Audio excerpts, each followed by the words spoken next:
Teyu, and I'm from Timveni Child and Youth Media Organization. So I'll be the moderator of this panel discussion.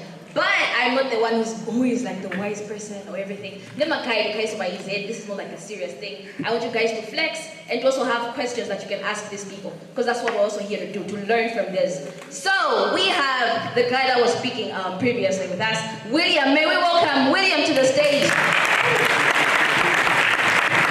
So he's from GIZ. I think you got that from like his presentation and all. But we also have Chifundo. Yes, Chifundo, who is from NICOM.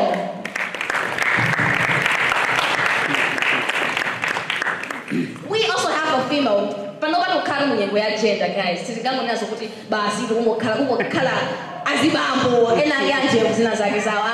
a beautiful female in the building who's also a student. Guys, today you're going to learn from your very own. She's none other than Christiana.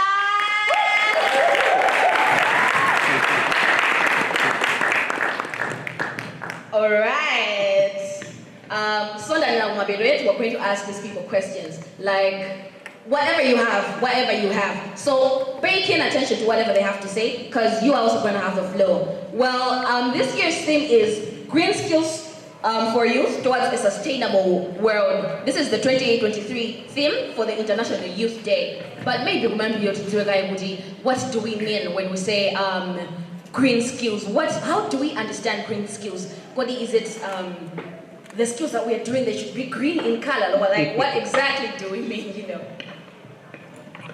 All right. Thank you so much, Lonnie, for such an awesome opportunity to be on the panel today. And as I already introduced myself, my name is William Banda, and I'm technical advisor for youth organizations and advocacy with GIZ Malawi. When we talk about green skills, we are actually looking at, green technologies. We are talking about the intellect, the skills, and also the attitudes we must have towards our environment. So green skills, basically, we are looking at, firstly, let me talk about the Sustainable Development Goals, which has been set by the United Nations. So, green skills much of explains the future of our world. We are looking at what are the climate smart skills, knowledge, and expertise and attitudes that young people must have if we are going to have a sustainable future. So, we all know that even you here at Luana, you are studying maybe different courses, different programs, all targeting the agri-sector. But we cannot talk about a proper future if we don't really look at how the future is going to be sustainable. So green skills is not just one thing, is in many aspects, is in, I would say, in many angles. But as an agri-related student who eventually become a graduate, you will definitely be a graduate. I would tell you that you'll be a graduate of green skills.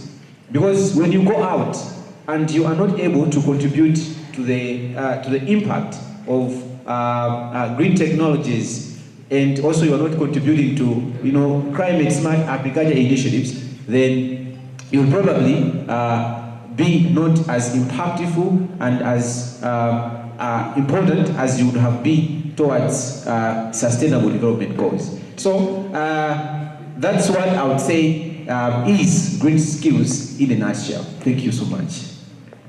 All right. Another question that I can ask you maybe is, that this goes back to you, William. Why is it important for us to have this particular theme in this 2023? Why is it important for us to advocate for green skills as a nation, but also as a world at large? So, as I am saying, why is it important? Because that's definitely the question that everyone of you in here is asking, to say, why am I here? Why is this worthy of the investment? I'll tell you in two aspects. It is important because, number one, it affects your future. Number one, socially. Number two, economically. we live in the environment, we are part of the environment. So if we don't take care of our own environment, and also if we allow you, let's say for example, if a Luana graduate leaves Luana and goes out to start an enterprise in, let's say, agriculture, investing in whatever field but related to agriculture, but that student is not aware of sustainability, is not aware of how he is going to, apply, green technologies for a sustainable future, then that means we have failed that student, and that student has failed in the short. Also, if you graduate with a first degree and you are going to be working in any other sector, trust me, this is the language that you are going to be, speaking. As for example here, we have Timveni is a media institution, we have National Council, a governmental parastatal, GIZ, a developmental partner, and Luana is an institution, but we have come together because green skills has kind of affected each one of us. No one in this building would say climate change has not affected them in a way. If it hasn't affected you directly, but it has had an impact on the food that you eat every day. We all complain about, the rains coming in late than it used to. We all complain about, poor rainfall. All those things that we're talking about, they all relate to green skills. So it's very, very important that everyone must be aware. And basically, young people, because there are a lot of initiatives that are currently being done by young people in promotion of green skills. Let me stop there. Thank you. All right. Thank you very much, William. Another question that I have is for Christiane. She's a wonderful student, and being around Punda, you have learned a lot of things, and you observe a lot of things, and you'll be in the best position to know that what contribution is Luana having towards contributing to the green skills of Malawi. Thank you very much. Thank you very much for the question. And Luana it's a home to actually 9,224 students. And we're looking at Luana being able to actually contribute in the area of green skills through the education, and also in environmental education. In this sector whereby you can provide extracurricular activity. I'm not kind of a sport person, and maybe if we have like a field whereby, we have a building whereby we like having green skills, and also we are portraying those, it would be something that's actually interesting. And also when we look at the area of research and innovation, Luana can actually greatly improve in this area, because by carrying out research in terms of sustainability, and also it can also contribute to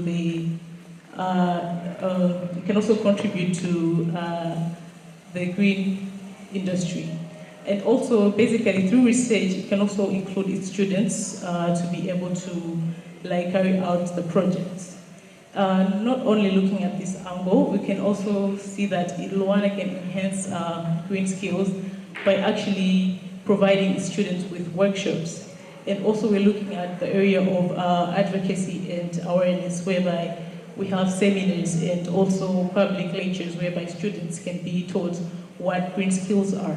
I would give an example of how I attended an event just a couple of months ago, if it's not this month, whereby we had this event whereby we were called to actually showcase our green skills, and we also had the space where not only green skills were showcased, we also had arts and other part of music. And we had this young man who actually didn't know exactly what is green skill and what is art, so he actually ended up showcasing his green skill in an art section. And so as Luana, I think we stand a greater chance whereby we can actually guide the students so that they should be able to know that, okay, when we're talking about green skills, this is what we mean. And when we're talking about art, this is what we mean, and differentiate these two things. And also we're looking at partnerships and collaborations.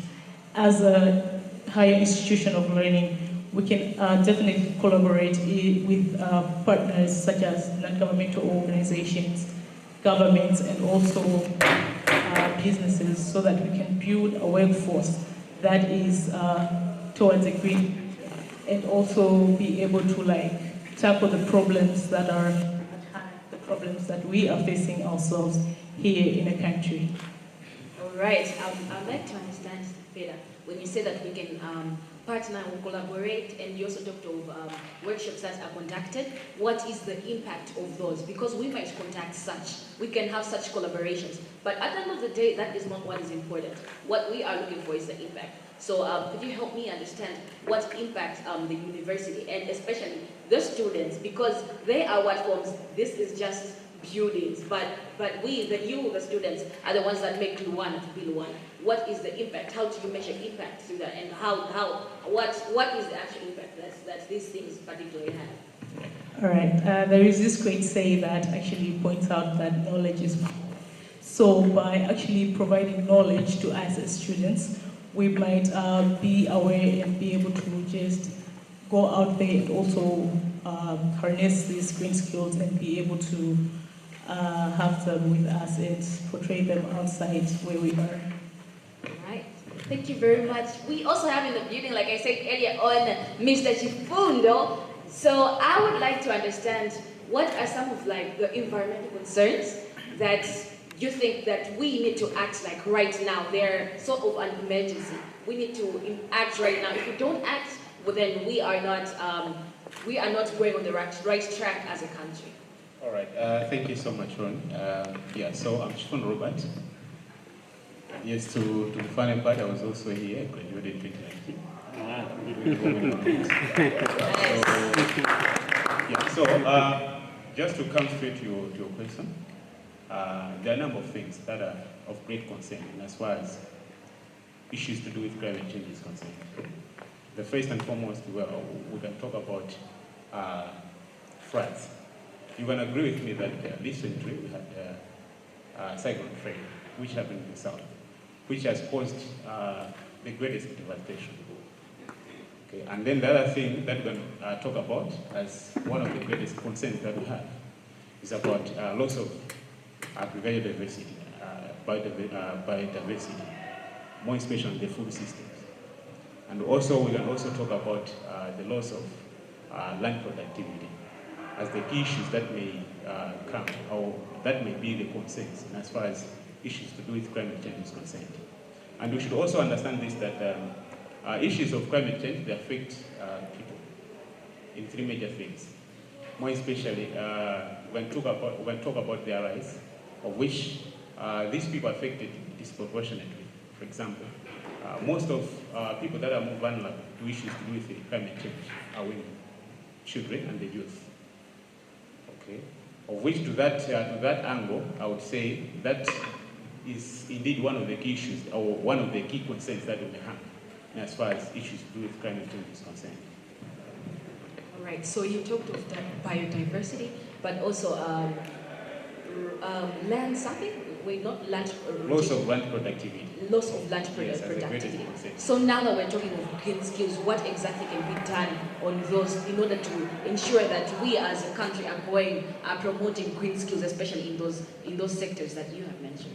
One of the key issues that I've always put to my heart is issues to do with the policies that are more conducive, and as far as issues of climate change are concerned.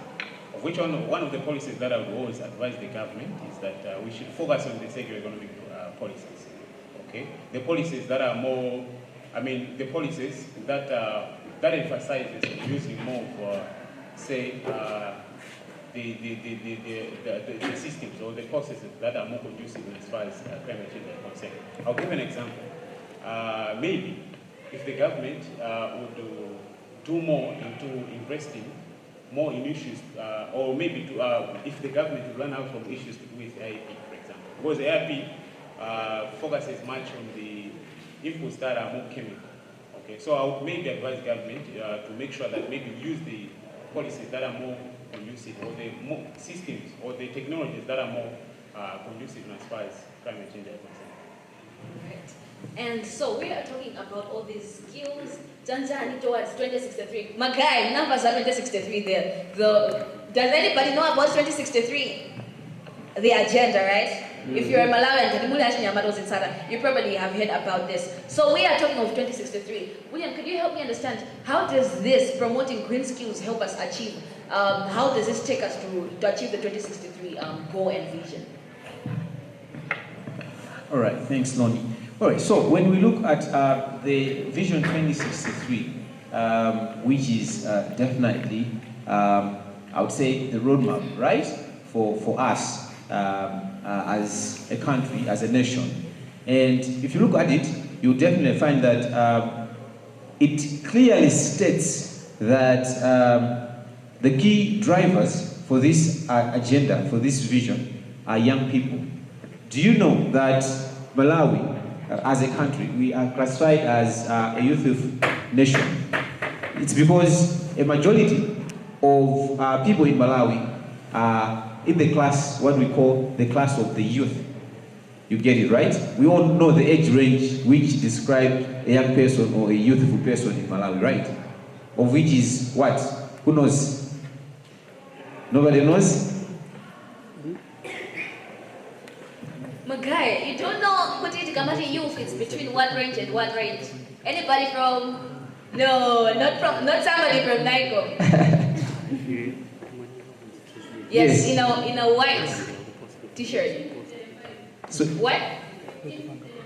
15 to 35. Yes, 15 to 35. She's very right. So that's the age bracket for a young person.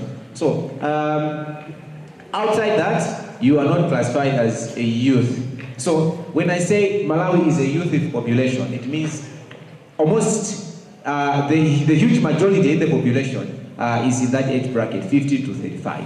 Okay? And so getting back to how this translates to the 2063 vision, and also how it's very, very important for us to embrace green skills if we are going to maximally achieve the 2063 agenda. I've already said that young people have been put in place as, key drivers for that agenda. So we cannot talk of development if we don't talk of sustainability.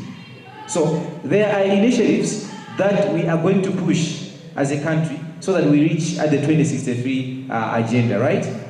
The agenda is to help us as a nation to have a roadmap to say, okay, by this time, these are the things that we must have achieved as a country. But how are we going to achieve them if the owners of the 2063 vision don't understand it? Where still if these people do not understand, the impact of green skills, the impact of sustainability. So we are saying if you are to do any initiatives towards that agenda, it must be sustainable. You get it, right? One of the biggest pillars in the 2063 vision is what? Agricultural commercialization, right? So agricultural commercialization cannot be achieved if you don't understand green skills. So that is why it's very, very necessary for us, to make young people in this country to advocate for green skills, to have young people, especially you, the intellectuals, because we know that you are at the heart of the nation, you are at the heart of, development. Maybe if you look at even this panel, you have him, he's a graduate of Luana. She's already studying here at Luana, and I'm a graduate of Luana, but we are working in different sectors. We are not working in the same sector. You get it? So that should tell you to say this is a very, very important subject for you. If, for example, you are going to be working in a development organization like I do, you definitely have to have an understanding. I work with young people, but these young people that I work with, those that are investing in the agri sector, I have to help them to understand what is the future. So I think that's how it relates to the 2063 agenda. Thank you. Right. A big hand for William. All right, thank you, William. Going back to what you said earlier on Chifundo, you talked of the government bringing about different kinds of policies. How can the government make such supportive policies so that they can help with issues pertaining to climate change? Yeah, I think the first and foremost important thing that the government must do is to make sure that the policies are more inclusive. We'll start by giving an example. The statistics shows that United States of America emits or releases carbon dioxide at least 12 metric tons per year, which is almost 3 times of Africa combined. Okay. Now, bringing it domestically, the statistics shows that most of carbon dioxide emissions that are done are mostly done by those people, or in other ways, they're done by the rich people, because they own the cars, they own everything and stuff like that. But then looking at the effects of climate change, as I said before, it mostly affects the poor. Okay, we're going to give an example of those that have been most affected by the cyclone threat in the south. Yeah. Most of them are the poor. Most of them are the women. Most of them are the youth. Most of them are the children. Okay? So, at least if we can make the policies that are more inclusive in nature, more especially protecting those that are most vulnerable, I think in that regards, we can at least protect these vulnerable people. All right, thank you very much, Chifundo. Guys, do you have any questions yet for these people? Do you? Do you? All right, we will carry you by easy, and we'll have other questions that we can ask. So I have another question. This one is going to Christiana. All right, so why do you think Luana students are key if we are to embrace green skills as a country? First and foremost, as Luana, we are students who are actually doing agriculture. And considering agriculture, it's the backbone of our nation. Each and every one of us depend on agriculture, and each and every one of us want food on our table. So as an agricultural institution, we have to actually prioritize that. And even looking at our visions, that Vision 2063, as said by William earlier, that it's actually prioritizing agriculture production and commercialization. So as students who are involved in agriculture, we actually need a greater step, because we have to end hunger as the SDG goals states. And we're also looking at these green skills bringing about green jobs. It could be in terms of agriculture, whereby I'm graduating from here and I go out there and I get into farming.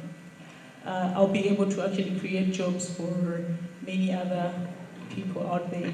And also, just according to statistics, this is according to the International Labour Organization, states that green jobs have the chance to actually create 8.4 million jobs. This is by 2030. So if we also indulge into green skills, then we'll be able to create jobs. We know recently that 80% of our country, the youths are unemployed. So by actually looking at investing in green skills, we can actually find jobs for ourselves and not labor to have jobs by being employed. I have another question. We have had a lot of graduates over the years from Luana. We have had a lot, each and every year Luana is producing graduates. But we, as a country, we have not yet embraced green skills. Why is there any hindrance that stops Luana students from being effective in promoting green skills when they go to the outside world, when they have graduated and when they have become alumni such as this, to my side? Yes, I would say that maybe there would have been a gap in knowledge, whereby they actually did not embrace it fully, and maybe they are also sort of like reliant on how they are seeing the world, because there might be like our mentality now is that mentality of whereby we want to go out there and be employed, and we're not looking into other side that, okay, we can actually be people who are able to actually create jobs as well, and whereby we can also employ others. So working at the mentality of our graduates, that will also help, so that when we go out there, we'll be able to embrace these green skills and also be job creators. All right, thank you very much, Christiana. And my next question is going to William. I would like to understand, we're talking of green skills. Gawili, inayo graduate, ndine degree yanga, and muntu kuzaza kuti ndizikasaka bazinya ma plastic. How willing are the youth to embrace the green skills? Are they willing? If they're not, what can we do in the nation? What can we do as a nation to promote green skills amongst the youth? She's asking, how willing are the youth? I mean, you are the young people, right? How willing are you? Are you willing? Yes. Yes. So you. So, Plastic. Wouldn't recycle. But wouldn't degree. Yes, you know, they are saying yes because I would also say this to say, as we go by each and every day, I think more and more young people are getting to understand the relevance of this that we are talking about. I will tell you, you know, we live this, I like to say this is, you know, an economic empowerment era. When I say economic empowerment era, we are talking about, we are in a time whereby young people are being advocated for to be empowered economically, and then there are a lot of initiatives. So green skills still falls under one of the ways in which young people are empowered economically. Why am I saying that it's one of the ways that young people are being empowered economically? You are Luana graduates, you know, you would go out, you know, you want to start a business, and then you know that the whole world is advocating for green skills. You know that you can use green skills to make money, to start an enterprise, to start a business. For example, we were in Isuzu, there was a young person who was training other young people on how to make briquettes. You get it? So we are moving from using charcoal because charcoal destroys what? Forests. And then we are using briquettes because briquettes uses waste to develop energy. So that's just an example of a green skill business that, you know, you can invest in. There are several other things that you can do. Now the world is talking about, you know, GIS. I know of a Luana student who went to the United States, studied geographic information systems, a master's degree, and he has come back. He's doing a lot of research on how we can use drones to map out plastics in especially, you know, riverbanks and other dump sites. So those plastics, they damage water, they damage the soil, they damage, you know, the land. But this student, not really a student, but a graduate from Longo University of Acadia, Natural Resources, has identified this unique opportunity, and he's making news out there. He's using drone technology. That's still a green skill. You get it? That's green technology, because this person is investing in green skill. So there are so many huge opportunities. So the willingness would also depend on how much more as young people we understand what green skills is all about. There are even a lot of grants, if I'm to tell you, in the green sector. You know, grants that are being advocated for. You even find that organizations like the United Nations, USAID, and many other big organizations, including GIZ, they are supporting young people to invest in green skills. At GIZ, we have the Empowering Youth in Agribusiness. We advocate a lot for young people who are investing in green skills. So it's also an opportunity sector for you. Some of you, when you go out of Lilongwe University of Agriculture, you'll be working in the development sector, but specifically you'll be working to address green skills, to help young people in the area of green skills. Even if you work with even governmental parastatals, if you work under the Ministry of Agriculture, if you work for even the ATT itself, or maybe the EPS, even if you graduate, you'll still find out if you're talking that you are working in the agri sector, or maybe you are an environmental science student, or you are an NRM student, you still find yourself somehow, you still find yourself in a niche that still talks about green skills. So green skills are very, very relevant, and I know there are some young people saying, no, this is not relevant to us, you know, this is a subject that, you know, I'm not really interested in, but somehow you still find yourself in that. Even the doctors, even the nurses, everyone else lives in the environment. So I would say our willingness also depends on how much we understand what green skills is all about. Yeah, thank you, Lonnie. Right, thank you very much, William. So also tackling on what you said, I have a question for Christiana. You being a student as well, you know why some people are not interested in these issues. Earlier on you talked about how there is a knowledge gap, and that knowledge gap sometimes can be a choice. The way you select channels when you're watching on TV or something, you decide to watch maybe cartoons over movies. We have a choice. Sometimes the knowledge can be at our deposit, but then we do not want to have access to that information by choice. So how can we make more students, more people get interested in green skills? why do you think that maybe this green skill somehow has become like a boring topic for some, and they do not want to embrace it, and sometimes it also receives resilience from amongst youth? All right, thank you, Ronnie. I think for this one, allow me to stand because I am advocating for my fellow youth. So, at this juncture, as youth, we have to be there at the decision-making tables. We don't have to get things that are actually thrown to us down there. We have to be right there at the moment, whereby people are making decisions for us. We have to be there, and it is the decisions that they are for us, not someone to come and actually make a decision for me. And another thing I would say that if we could kindly do mentorship and support. A couple of months ago, I didn't know that I had a green skill, so I was actually also just discovering my green skill. And I myself, I actually make paper bags. And I thought of like, okay, what is the way in which I can actually reduce pollution? So I make these paper bags to reduce pollution. And there was this point in time whereby I was just, so down, like, okay, I think this is something that actually cannot work. But then I actually asked the Malawi Treasury Care Coordinator, which is Charles Pagole, and I was like, okay, do you think this thing can actually be something that actually works? And he was, yes, he motivated me. So as youth, we need to have actually mentors who are there.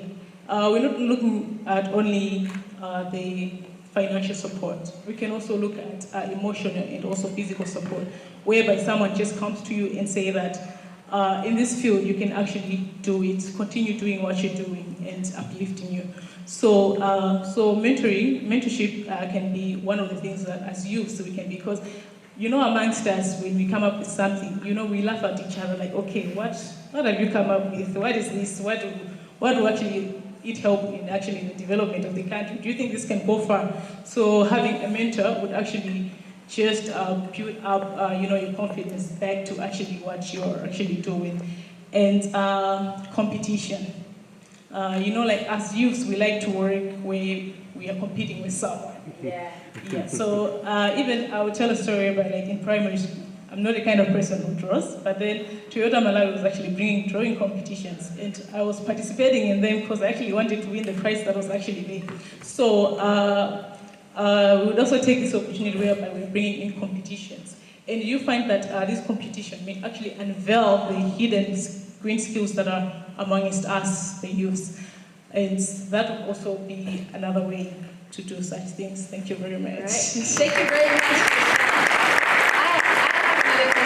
Why do you think, you said that the reason why some youth do not embrace green skills is because they are not being put in leadership positions, or their decisions are being made for them. Why do you think that is the case? Why do you think that decisions are being made for youth and they are taught to just receive it when it's supposed to be youth in the forefront, considering what also William said, that over 70%, over half of the population of Malawi is the youth at large? Yeah. Currently, as you see that we are the largest in population, but then if you actually take a look in other sectors and various sectors, you see that youths were not there at the table where decisions are being made. We just are like the end products whereby we want to implement those decisions. So that's not something that's impactful, but we have to be there, we have to be right at that table. We have to negotiate for ourselves and have that discussion whereby, okay, this is what we want as youths, and this is what we can actually embrace as youths, and they should be able to hear us out, because even if I have something that I want to do, for example, I would be able to actually, do it because it's coming deep down from my heart, it's coming deep down from inside me. And you know that there's this thing that, okay, someone just comes and says that, okay, Christiana, do this as a youth. It wouldn't be something that's coming deep down in my heart, and I wouldn't do it. I would just say, they made that for me, the decision was made for me, so I'll not do it. Yeah, exactly. All right, thank you very much. Chifundo, what can be the key issues to be considered in climate justice as a lever for climate change in our country? All right, thank you. I think the most important thing that we can do, I think, is to pay for the laws. That's number one, and then maybe we can also focus on the illicit financial flows. I think that can be the key driver. Could you What I want to say on elaborate? that, yes, I want to elaborate. I'll give something like, more or less like a case scenario, because we're talking about climate justice, right? Or in other words, let me give the conclusion before I explain. Those that damage the most, they should pay the most. And those that damage race, they should also for the same. So let me explain what I want to say. I'll first of all give a practical scenario at the global level. Okay. Some reports shows that at least 93% of countries that are more vulnerable to, or those that are affected by effects of climate change, they allocate most of their finances from their annual budget to fixing the debt. Meaning to say, they only pay less to the things that they help them to run their governments. Okay? So I think from that angle, it means that we need to do more especially on issues to do with advocacy.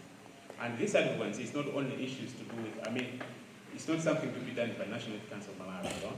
It's not something to be done by GIZ alone. Okay? It is something that has to be done by all of us. Okay? He has talked about Malawi 2063, which is the president, I think he mentioned that it's youth-centric, meaning to say that it is for us. We're talking about 2063. Okay? Obviously, us who are in here will be the ones that will be running this government. So it means that if you want to protect this environment, it means that we have to do it now.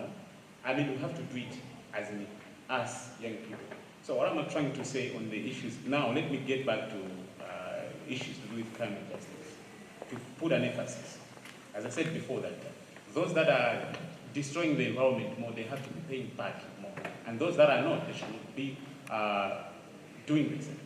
So what I'm trying to say is here, here is that we as young people should be advocating more on issues to do with what? Climate justice. Okay, whereby we can be lobbying with the government, like policymakers, so that we should have the policies. Because my focus is more on the policies. Okay, we should advocate for the policies that are more conducive, more especially to make sure that those that are, doing more into environment, they have to be paying back, as I said before. Okay, I think there was an issue to do with the carbon tax, even though now it's not that functional as how it was supposed to be. Okay, so I think it's something that we need to advocate for that, and it's us young people that can work on that, and then we can make things right. All right. What do you think are some of those practical examples of the policies that you think that if Malawi were to embrace as a country, this would do us very good? And secondly, you said that you want those that are causing more harm to pay more. So for example, in what you said earlier on, we had the cyclone-friendly cases, and those were the poor paying for what the rich had done. So in that kind of scenario, how could you make those that have caused like more monoxide, those that have industries, for example, we don't really mind about, we produce stuff, but we don't really mind about the monoxide that's being produced after that. How do we make those pay more in those kind of scenarios? Okay, we can look at the causal factor, okay, of which it shows that those that have the machines, they're the ones that emit more carbon dioxide. It's just an example, right? So I think if you can work, if you can come back and work on the carbon tax, okay, whereby I think there was a provision, there was a provision whereby those that own cars, they were paying tax through fuel, and then that small amount of money was, was made to be allocated to issues to do with environment, of which I think that one has been politicized because of issues to do with corruption. So I think something that we as young people can come together and then fight for that. That's number one. Number two, I think there's, yes, we have an introduction for, those tokens and stuff like that. I think there has to be a small portion that should be allocated directly to issues to do with what? To do with environment. Okay? That way I think that could be the best way for us maybe to be collecting more from those that are, destroying the environment more than those that are. Right, thank you very much. You guys, we're talking about this. It's just like, it shouldn't just be an event, or that, I attended a panel discussion that was taking place at Luana. No, this should not just end here. Like we're talking about green skills for youth. This should be an ongoing thing, and we should be in the forefront advocating for this. I remember during Zuzu, the international day that we had in Zuzu, we had examples that youth, actually Amala Ansatu, young as we are, they set up pavilions, and the vice president was there inspecting. Some had made briquettes, like he said, some had made yogurt, some had made different things from plastics. Even, I remember some had set up an irrigation system just from solar, and they were using water, hydro, something that I'm not a Luana student, so I can't explain. I can't explain it as you guys can explain it. You can understand better because of the position that you're in. But what I'm saying is that let's embrace it and let's be the ones that are in the forefront. I remember we were also launching the Youth Opportunity Hub there. I think William, you would also like to explain more about that. You know, I should have been rocking my t-shirt, but glad you're wearing one. So, as Jai said, in partnership with Timveni Malawi, at the International Youth Day commemoration, we have launched an online platform. It's called YO in short. Yo as in Y-O-H, Yo, Wamayo, Jet. Yeah, so to abbreviate to say, it's Yo means Youth Opportunities Hub. So it's an online platform where you can go, open your personal account, but basically we want to bring in opportunities to young people. So we are bringing in jobs, especially green jobs. You find green jobs when you go there, but also jobs in general, not just jobs, but also skills. So there are hubs. For example, I don't know if some of you know M-Hub, some of you don't know yet, but we have M-Hub Lilongwe. They do kind of a lot of training. They have opportunities for young people. So they're going to be putting their own content there. So it's an interactive platform whereby you can also interact with other young people as well, just like you do on Facebook. It's a very exciting platform, and I'm encouraging you guys to check it out. So it's www.yotimveni.org. Yes. .org. So you can go online and search for www.yotimveni.org. Yo as in Y-O-H, Timveni as in the Timveni we have here today as the media institution. So go there, look out for opportunities, explore all the platform. We are also linking it to other organizations, other companies. They're going to be posting their jobs there if they have openings and job vacancies. So it's, I would say, more opportunities for young people. So a lot of things that you can go there to explore. Open an account and also share with other young people as well. Tell them, don't be that kind of young person who says, after all, I'll be the one who to be happy. But no, share with other people, other young people, because you can't obviously get all the opportunities in the world. So sometimes we feel like there are no opportunities, but it's just because we haven't got on the platforms where these opportunities are. So that's what it is about the Yo platform. Yes, just to highlight on what William has said. So this platform is completely free of charge.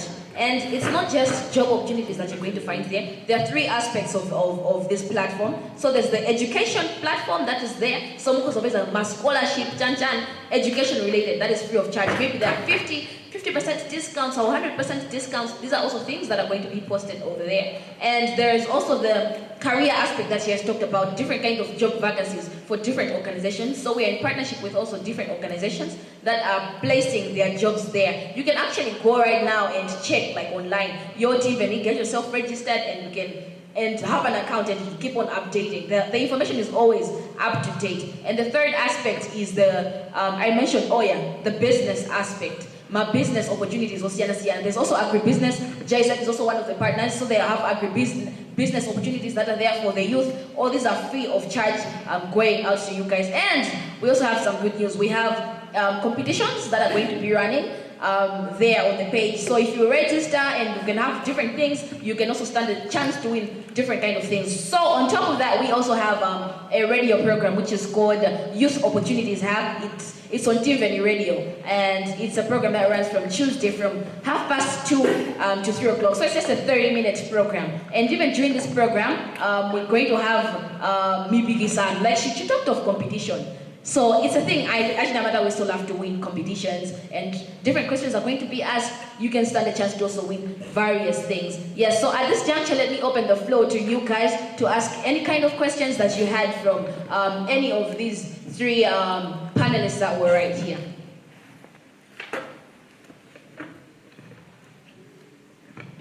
Is there any question from the audience? All right, I will start from the front.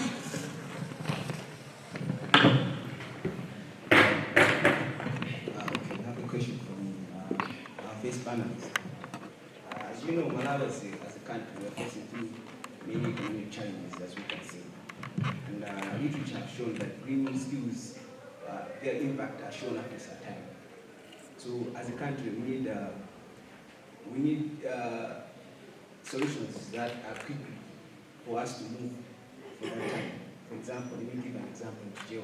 Could you please raise your voice? The guys at the back can let me give you an example in Tijeo. Say maybe for electricity, these days, it's high. People pay more for electricity than to buy charcoal or buy coal. So someone would say, this is big Malaya, or this is big again, just to cut out the cost of electricity. So as you can see there, you are not doing any green, you're not doing sustainability of anything there. So I want to know, what is green job? How can we show the impact of green job on the short term? All right, thanks for the question. I really got the question. Let me tell you this, because you're talking about cheap, long term, and short term. So the truth is, anything that is cheap is not really cheap. Yeah. Okay. For example, if you go in a Chinese shop and you find a T-shirt that's 5,000 watt, and you wear it, then after, let's say, for a period of 2 or 3 months, that T-shirt is torn, or maybe it has lost its value just a little bit. And then you go, let's say, in another shop, let's say game stores, and you buy an original shirt. You buy it at 30,000, and you wear it for the next 2 years. Which is more expensive here? Definitely the Chinese one, right? Because you need to buy maybe 3 or 5 of them, which is, the cost is even high. You get it, right? So, looking at the short-term, or the long-term effects of using skills that are, I would say, let me use the word anti-green, or maybe those that are destroying the climate, you find that in the long term, the cost is going to be so huge. Because that means, starting with our generation, and our children, and our children's children are going to suffer a lot. They're going to suffer a lot, and already, the consequences of already seen them. It's not something new. We're talking about cyclone Freddy. It's just one of the issues that is coming about because of the long-term effects of climate change. So, straight to your question: how can we fast track, or how can we prove the short-term impact of green skills? As we are talking about, it's us young people who can do that. For example, if you know your uncle in the village who is always burning his field for the sake of clearing the field, you'll be the one to tell them, so this is not something that is sustainable. You'd rather use the bushes that you are burning, you should use it and incorporate it as manure for the next growing season. So already you are already advocating for more of organic farming and sustainable use of residues in the farm. That's just an example. We are talking about briquettes. Briquettes doesn't need a lot of investment, so in millions. It needs you to have just the basic resources. And then if at any place you have the advantage of using recyclable resources, then you can use the recyclable resources, and also you can advocate for the use of recyclable resources, just like we are doing. This is part of it. So if there was someone here who did not have an understanding of why green skills are important for young people from today, they're going to have something. If you go into an exam and Dr. Juma questions you to say, can you describe 5 importance of young people investing in green skills? You're going to write an essay, right? So that's just also one of an example. Another thing is, as you are studying as a Luana student, you also must be conscious about it. Some of you are doing irrigation engineering. As you find that, do you know that solar irrigation is a green skill? Yeah, solar irrigation is a green skill because it advocates for, it's one of the climate smart initiatives. Because in solar irrigation, it's different when you are using a genset as a source of power for irrigation. Because here you are using what? You are burning fuel. You are using petroleum. You need petrol or diesel to run a genset. But rather, instead you use a solar system, which in turn is something that is efficient and also uses, it's low cost and it doesn't damage the environment. So it begins right here. So let's say as an irrigation engineer, and a company approaches you and says, we would like to install an irrigation system. You definitely advise them to invest into solar irrigation than using fossil fuels, right? So those are the simple things that we must get to know. So it begins with each and every one of us. That's why we have brought a young person who is in policy. He's already doing the advocacy there. That's what he's working. And then we have a student here also. He had one, but a student, but still advocating for the green skills. I also work in the youth sector, empowering youth in agribusiness. Definitely, we are also trying to advocate for the same. So in short, that's what I can say. Auntie, in short, that's what you can say. All right. There's another hand before we go to the guy. Okay. My question is going to Chifundo. Yes. He said that he's focusing much on policies. So what measures have you put in place to ensure the implementation and involvement of the youth? All right, thank you. So on issues to do with the implementation and involvement of the youth, yes, as a youth leader, as an individual, I've taken a number of initiatives. That is starting from the empowerment part. We also understand that in most cases, when people are not empowered, it becomes so hard for them to speak what's expected of them. So because of that, the first thing that I've done is to make sure that young people should be empowered. They should know what's expected as far as policies around the climate change are concerned. That's number one. I'm training a number of young people in the same regards. And then on the issues to do with the inclusion of young people, we always make sure that starting from the Secretariat, the National Youth Council of Malawi, and also the youth trade organization that I'm working with, we're making sure that every intervention, every activity, everything that we're doing, we're working with young people.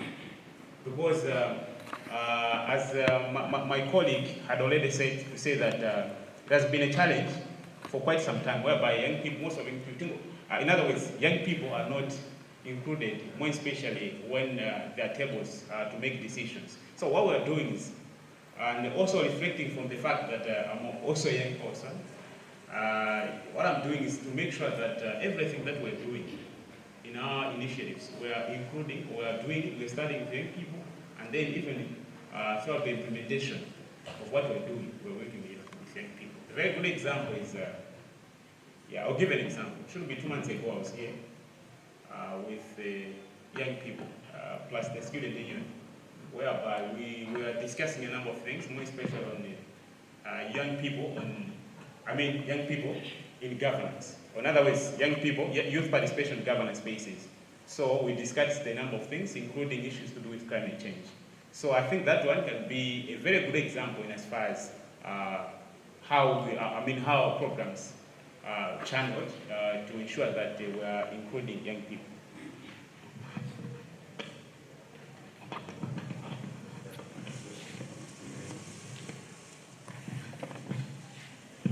All right. My name is Maxwell McGee. My question goes to Christiana. You as our fellow student, and you have said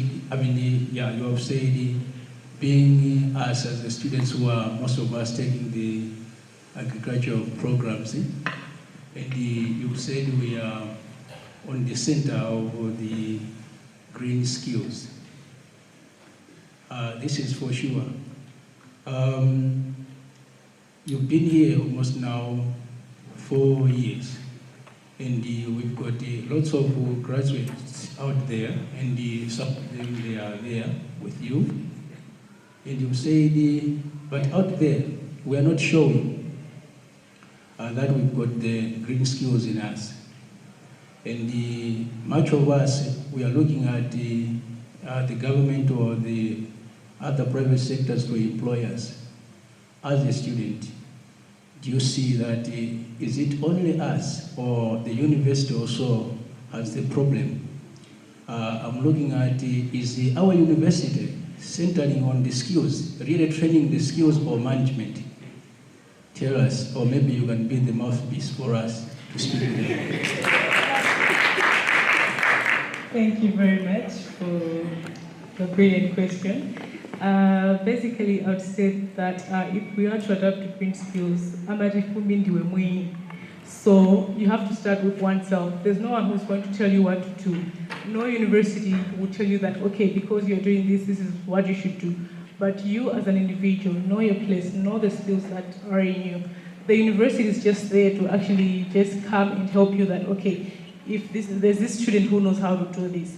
And for example, we have these youth-led organizations. They don't come and tell us what to actually do in terms of our green skills, but they just promote what we already have within us. Thank you very much. I hope that answers your question.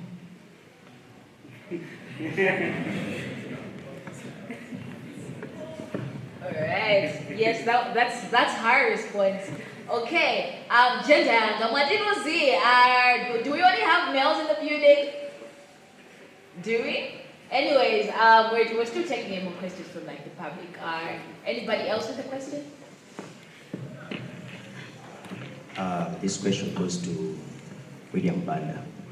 It's a short question. That what is it that green skills for life?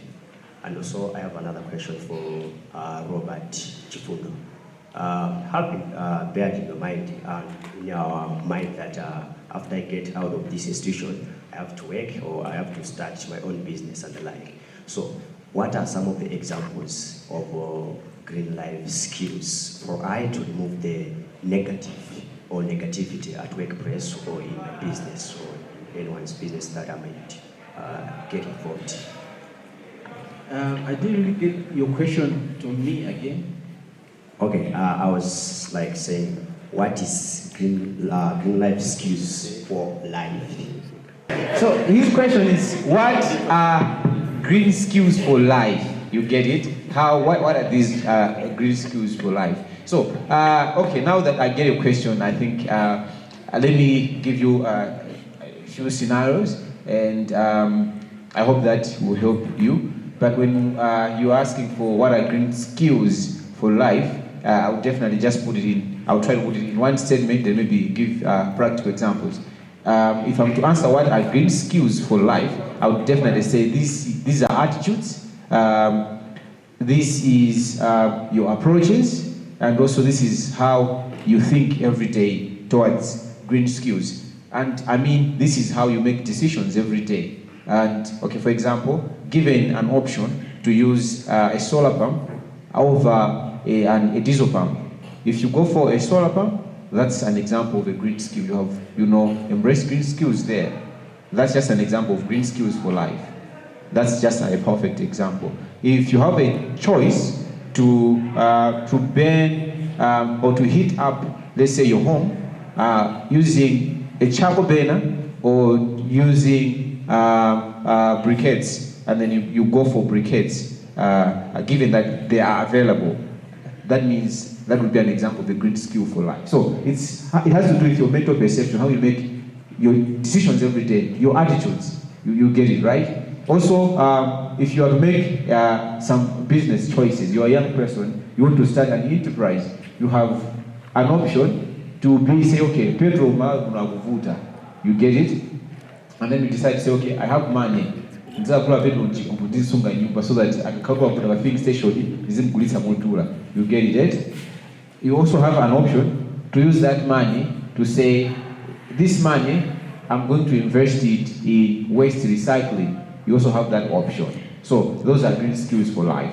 I hope I've answered your question. So it more has to do with your attitude, your perceptions, and your approach to life with the knowledge that you have. Thank you.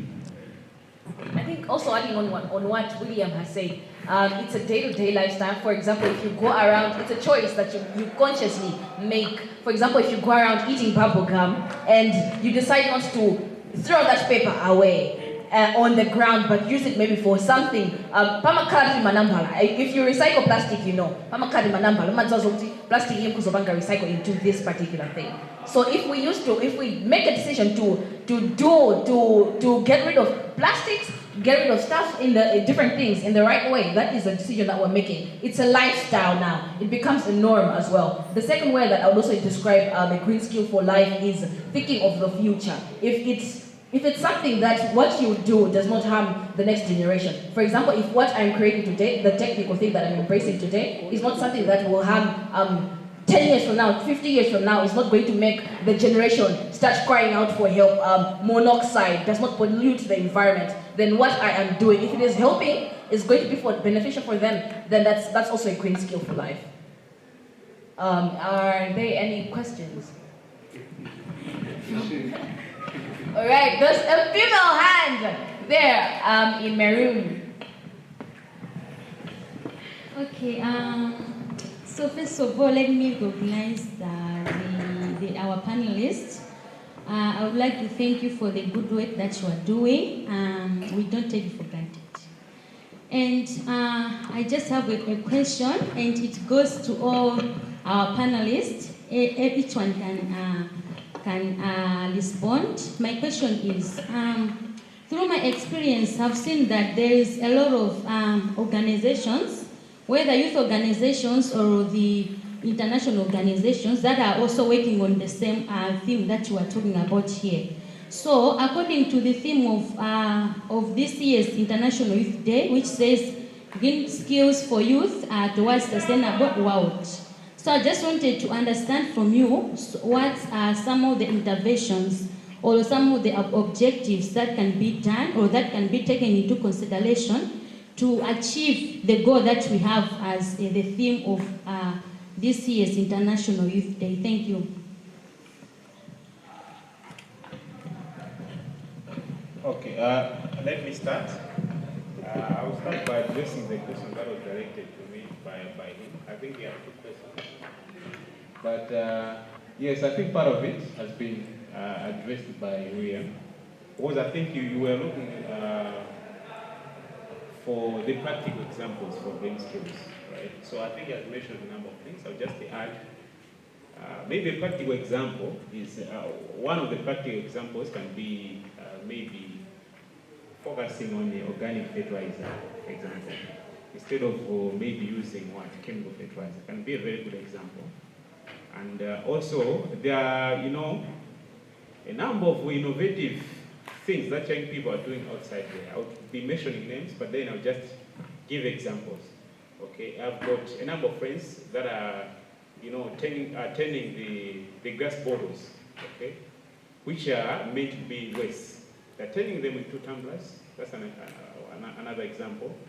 Others, they're turning them into cement, okay, as an example, into towers, and everything, stuff like that. But I understand that the most critical issue that most existing people is that we always look for something that would give us a huge return at once, okay, with a very small percentage of labor, okay. But if we can focus on that, it's a very innovative thing, which can be giving us a lot of money in long run. Okay, so that is one of the examples. I've talked about organic fertilizer, and because there are more of the policies, let's advocate for secular economic policies as a lever for that. So, coming back to what she asked about this year's theme, to say what could be the interventions or the activities that we can be doing. Number one is about, we should join hands in advocating for use of, secular things, okay? He talked about like using solar as a source of energy, that may be focusing on charcoal, okay? That can be one of the things, because we're talking about something that is in long term. We're talking about March 2063. So if we don't find the solutions now, and be thinking that maybe something just happened from, I think nothing can be achieved as far as climate change is concerned. And then the other thing is that if we can do more of what we can say, more especially on issues to do with climate justice as in general, as I said before, to make sure that those that are doing more environment, they should be paying back more. So I think I just take it that way. And my colleagues will come. All right. For me, I would say that there are various organizations that are actually, taking us through the green skills towards a sustainable future. And looking at activities that various organizations have, I think recently on the Youth Day on the 12th, we had an activity with Green Girls Platform, whereby we had a competition which we were encouraging youth towards actually green skills, and that's actually a way in which organizations can do. And also, right here we are, where GIZ has organized this activity, and we have this opportunity where we are here, and also we are actually part and we're listening. And first and foremost, I would say that as an individual, we have that role and that take, because no one will come and stand for you that, okay, you have to do this. Even the organization, if they come, they just there to support what you actually already have. So as a youth, be at the parade whereby you are displaying yourselves, you are advocating for yourselves, and you have that one thing, that tangible thing for yourself. Thank you very much.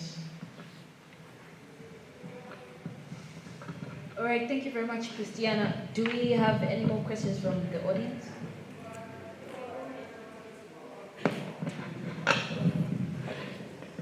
Okay, so my question goes to Timveni. You said that globally and also in Malawi, most poor are suffering because of the actions of the rich, like they are contributing to the carbon monoxide emission. So I want to ask you, like, how can this problem be collected practically, like on the ground? Because it really needs serious attention. So How can what? How can it be collected? Because you say those who are contributing more to the environment, they should pay also more. So that the industry owners, they are contributing to carbon monoxide emission. So how can it be collected practically? Or the poor to suffer less? Okay, in my explanations, I think I tackled a number of things, of which one of which was the macro issue, whereby I was targeting those countries to the north, from the north. I'm talking about those I'm talking about the USAs and everything, stuff like that. Okay, I started by that. But maybe just to address that, as in how we can collectively address such problem.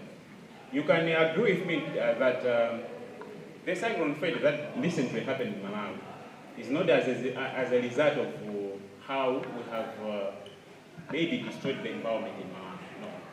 It's as a result of the effects of climate change globally. Okay, because if you can see where that cyclone Fred came from, there was an explanation that it was coming from these other countries. So it means that it's a global thing. Okay. So much as it's a global thing, I think now there's a need for us. I talked about illicit financial fraud, which is more of making sure that there's equality in as far as paying the loss is concerned. So what am I trying to say on that? It's the same issue to do with advocacy, whereby we can raise an advocacy, okay, as young people. Because the issues that we're discussing here is about young people. As young people, we should raise an advocacy to make sure that those countries that are even doing more in this environment, they should be, returning more to the environment. Okay, I talked about something related, with the budget allocation in most of countries in Africa. I said that most of the budgets, most of the resources or most of the money that is allocated in the budgets in Africa, they go to fix the debts that we have, and of which, instead of maybe fixing issues to do with the environment, we are fixing more of the debts. And all those debts are created by what? They are created by those countries from what? From the north. So I think something that we should do as young people, whereby we should we should do advocacy to make sure that all these things around the climate change are concerned. I think that's the first thing. And then the other things about the same thing that I said about government intervention, more especially these issues to do with what? To do with climate change, of which is something now related to policies. Of which there's no policy, no policies come without maybe raising advocacy or without seeing a gap, of which that gap comes in place, or in other words, it is identified by the people, and the people that we're talking about now is about us as young people. So I think it's something that we have to advocate for. Maybe just to assist on the question, each and every year we have conference of parties, whereby this time around we're also having a conference of parties. So I think we have a couple of things at the table where we, as Malawi, will be discussing from loss and damage to adaptation. So as youths, they are in the negotiations. These are some of the things that we can push through. That okay, we are suffering from cyclones, we are suffering from various things, and we need to have plans that are there put in place for adaptation. We need to have funds that are there to actually cover the loss and damages that we are facing. Thank you very much.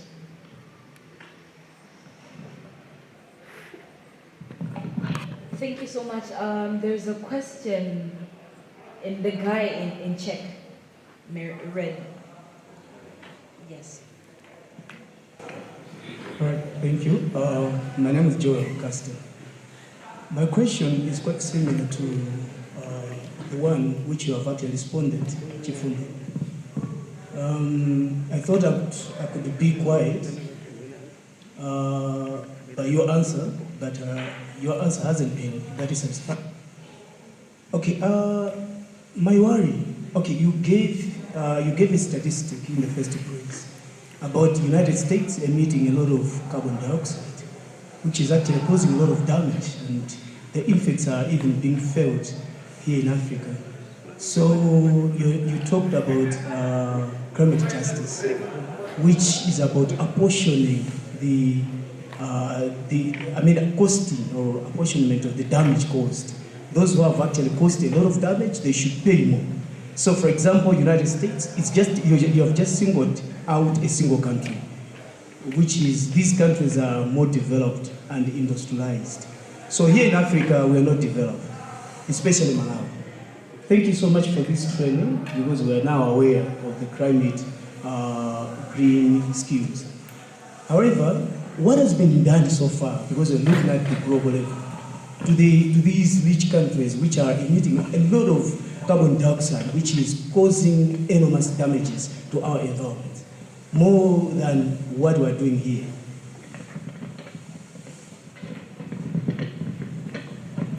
Okay, according to my capacity, and as far as research is concerned, I shouldn't say much, more especially on what has been done. But I will just respond it, more especially, just to give a direction, or maybe just to provoke something in my fellow young people. Wherever there's if there's a need for something to change, there has to be a certain group of people to push for that agenda. Okay. So in my statement, most of what I've talked about are the things that I think would be the best practice for us to solve issues to do with climate change, more especially focusing on the climate justice. Okay, I'm saying that more especially learning from the fact that in Malawi, for example, we suffer some of the things that maybe we didn't cause. okay, of which if you can just keep on watching for those things to be happening, there can't be anything that can happen. Okay, so how best can we address that? It is very impossible for for these people in the top government positions to start things like those ones. But us who are down here as young people, can it be the best? I mean, it can be the best platform to start moving that agenda. Okay, I'll give a certain. It's more or less like sorry, but I'll say. Okay, I'll give a practical scenario whereby there was a man who was found in the street dancing.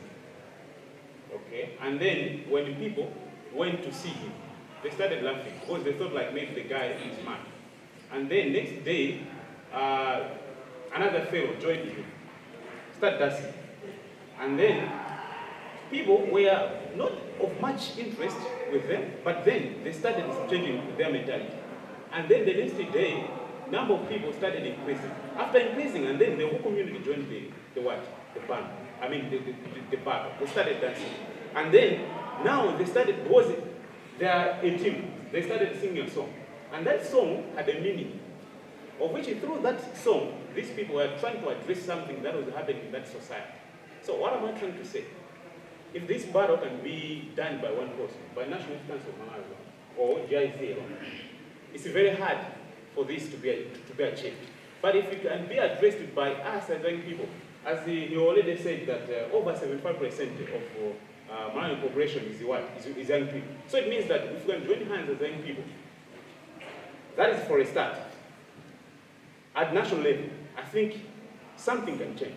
And then if you can also join with another fellow team from, say, Zambia, something will happen as well. Okay? In that process, we'll see that maybe those, some of those things, they can even influence those countries, as I said before. So you were corrected to say, I just gave an example of one country, which is USA. I mentioned that deliberately because it is one that is topping the list, which is the same report, the same statistics shows is 3 times that of China. Okay, so there are a number of these countries, the developed countries, that are doing more in environment, but they are not doing much to pay the loss. Okay, so I think it's something, as I said before, that it's something that if you can start it, I'm pretty sure that something can happen. It's not, and I think you understand that from my explanation, I haven't mentioned to say what has been done so far. That is according to my capacity of the research that I've done. But maybe if my colleague have something maybe to add on that, we can come in.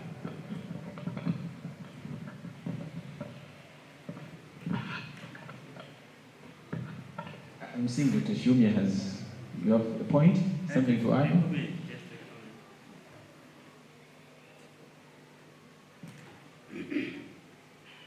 Maybe as you know, we are trying to get to Dr. Chumia. And just to add, I think the question is much also looking at, as in, how do we bring the advocacy, the small advocacy that we are doing as young people on a huge, sense, on a global maybe perspective or maybe on a national perspective. But I think it only makes sense as he gave an example, one person dancing in the street and then other people joining the core. So as we are doing today, I hope if you haven't been an advocate for green skills, probably you'll be one after this call. Thank you. Yes, thank you so much, and thanks for all the panelists. I think I'm enjoying the discussion. I just wanted to add 1 or 2 things in line with the discussion. I'll start with what you're saying.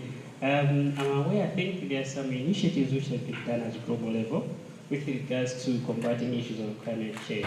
And I know one of the things that we've been talking about, climate financing.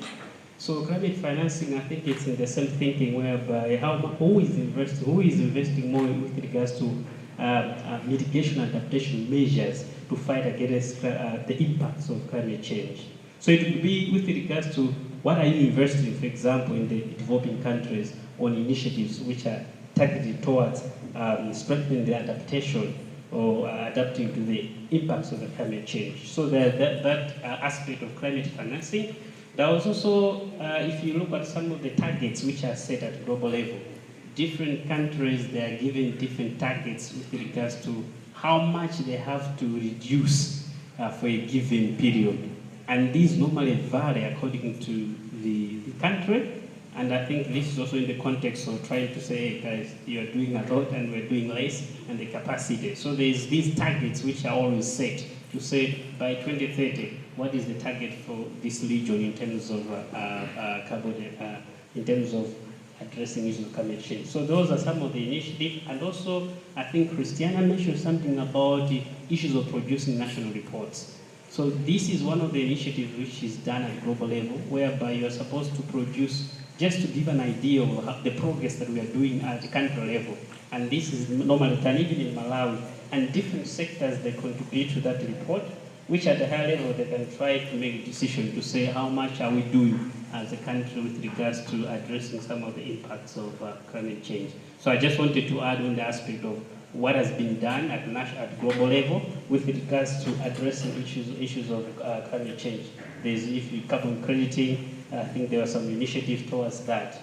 And also let me come to, I think, your colleague who said, Luana, what are you doing? Is it the issue of students or us? I think Christiana started responding to that, but he was not very convinced. So I'll speak also on as an institution. I would say, yes, I think one aspect that we're looking at is our curriculum. So when you look at what we include in the curriculum, translates to what you have after graduating. Okay? So as a university, we are putting up some measures to do some of the changes. Normally we do a review of curriculum after every 4 years. And why do we do review and do consultation? Is that we are able to produce graduates with a mix of skills. And we talk about soft skills, which are, and even what we are teaching is to see how you think about other things, how to think logically, critically, and these are some of the elements when we talk about doing skills, right? So as a university, I think curricular issue is very important. That's why you find that, I think last year we have established, for example, a center, African Center of Excellence in Transformative Agriculture, Commercialization and Entrepreneurship, where we are looking at how can we spark or encourage innovation culture among students as well as staff, and also how we can build soft skills or future skills, which when we talk about going forward, how we combat climate change, we need those kind of skills. So as a university, that's what we're doing, introducing new programs, reviewing a curriculum, and some of you maybe you'll say, we are taking this course, but today I'll tell you, we have changed the content of this course. It's because we have reflected on the output, the skills, the capacity of the graduates who have undergone that curriculum, and we see that there's a gap. So I want to say, yes, it's a contribution of both. Just to add to what Christiana said, that it's also you as a student. University, we just give you a start point to say, this is how we think, this is how we question things, and this is how we look forward on how to do things. Thank you. I just wanted to add that. All right. I'll start by referring to Christiana. She talked about the need for collaboration. Now, when we're talking of great skills, innovations, and all that, for me to successfully execute a skill or an innovation, I just don't need the knowledge for execution, but I also need the skill to develop a plan, to develop an idea.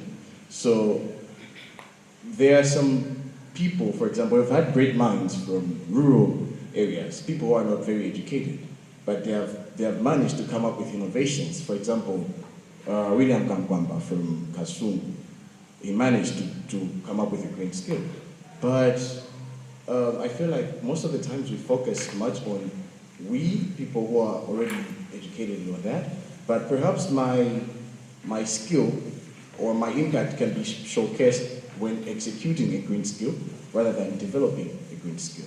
So to what extent do you work with those people that are out there who are not maybe exposed in terms of school, but may have an idea that may help us, and we may help them execute that idea? And then, because about climate, it's about all of us, not just we or them. So how can we connect to those people? And if you are already connected to them, to what extent Are you engaging with them? Thank you.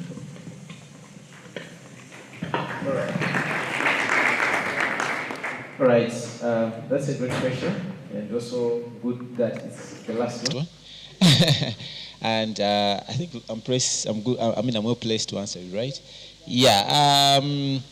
You're talking about you being on the side of the elite and the one who makes the innovation, but how do we bridge the gap and how are we working with young people? So I'll definitely just go straight to say, we work with, for example, as ATVET, we work with the National Youth Council of Malawi, and we work on projects that impact youth clubs, especially those that are investing in the agri sector.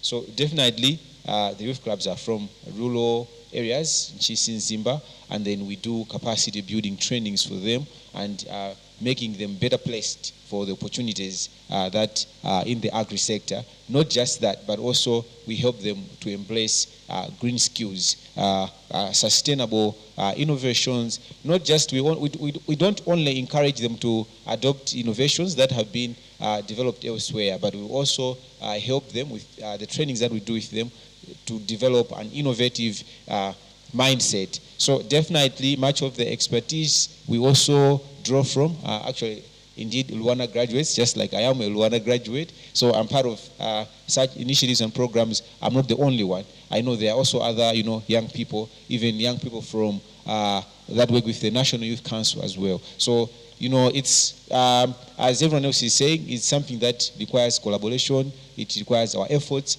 And apart from us, that's just an example of the work that we do. But also, I know that there are organizations that were started by, Bunda graduates. I don't know if any of you know Arcades. Arcades is working with thousands of youth farmers, directly on the ground, bringing to them different initiatives, sustainable agricultural initiatives. That's just an example of it.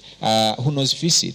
FISID is also an example of a Bunda graduate. I think about 4 Bunda graduates teamed up to form a company which has grown to be big and, investing in solar irrigation technologies. There are a lot other enterprises, even started by other institutions like, graduates from other institutions like the Malawi Polytechnic, a lot of them out there.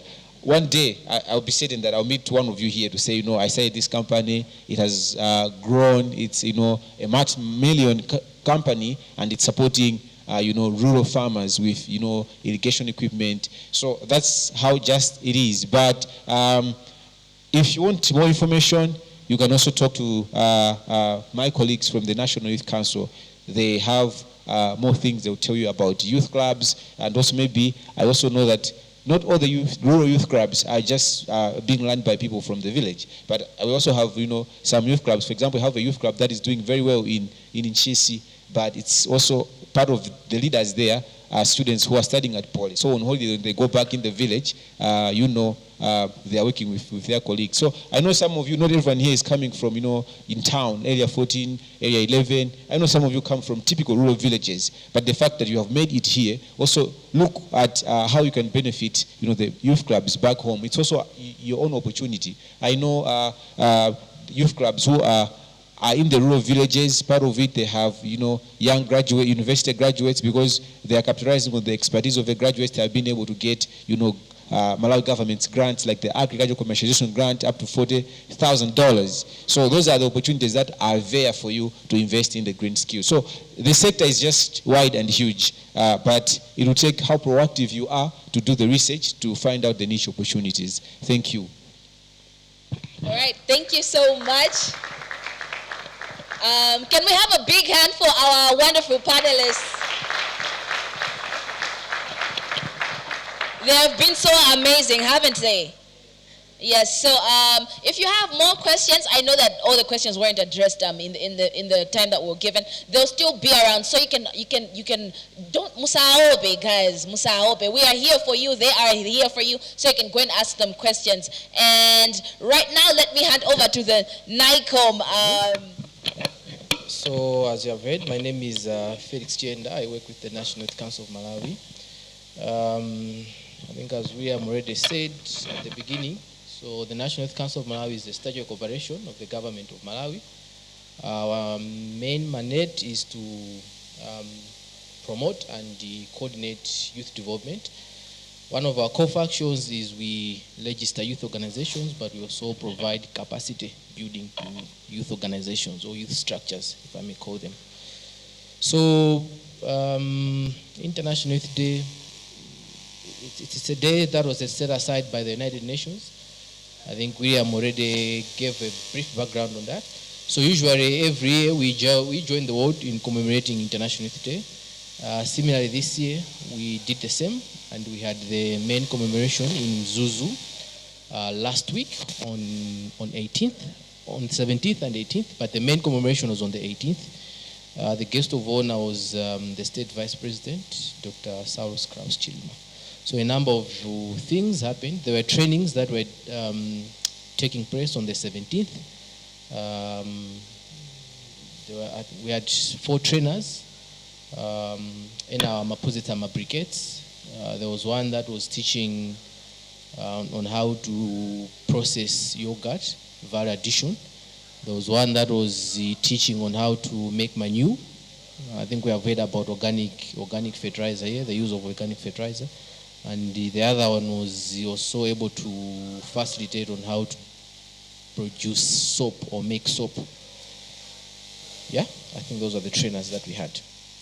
But anyway, going to this afternoon session, maybe before I wind up, I wanted to find out from the audience, do we have anyone that feels they have learned something new from this discussion? Maybe just 2, raise of hands. Just to share someone that has when they walk out of that door, they'll be able to say, when I sat down in that room, this is what I've grabbed from. Just quickly. But I've learned that anything that is cheap is not that cheap. That means, I don't know, it has been said maybe by William. That means there are some other activities that we do that we think they are cheap, but they are not that cheap. Thank you. Thank you.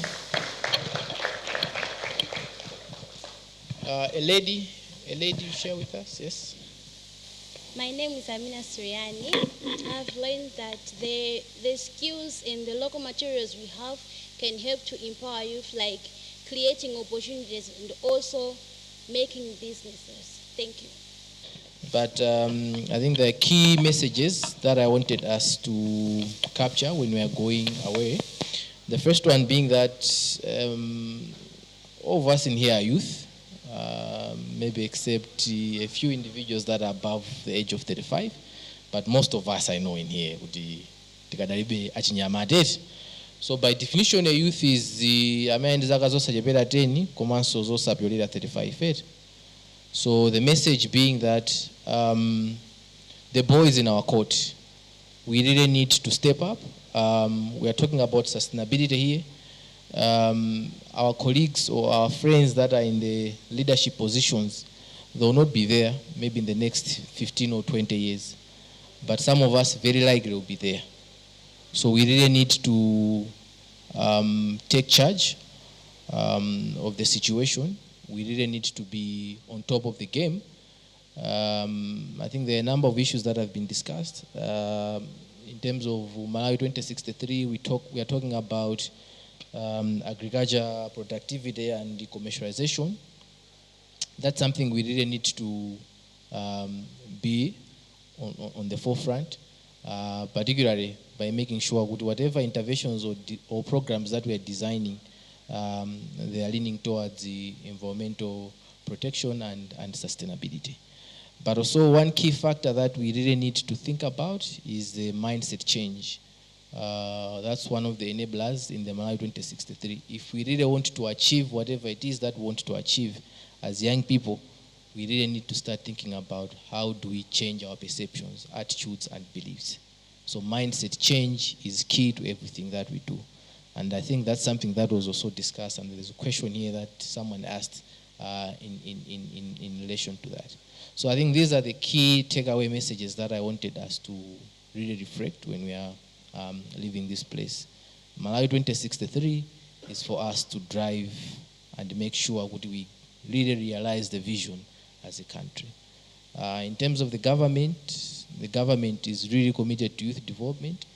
We have different policies, particularly the National Youth Policy, which provides a framework for all youth-related interventions in Malawi. So maybe my last plea is also as young people, let's take interest to read and understand the different strategic documents that are out there. Malawi 2063 and the National Youth Policy. Those are the key documents that we really need to get to know and understand what are the issues that are being discussed in there. Other than that, thank you for hosting us, and we really look forward to having another conversation with you. Thank you for your time.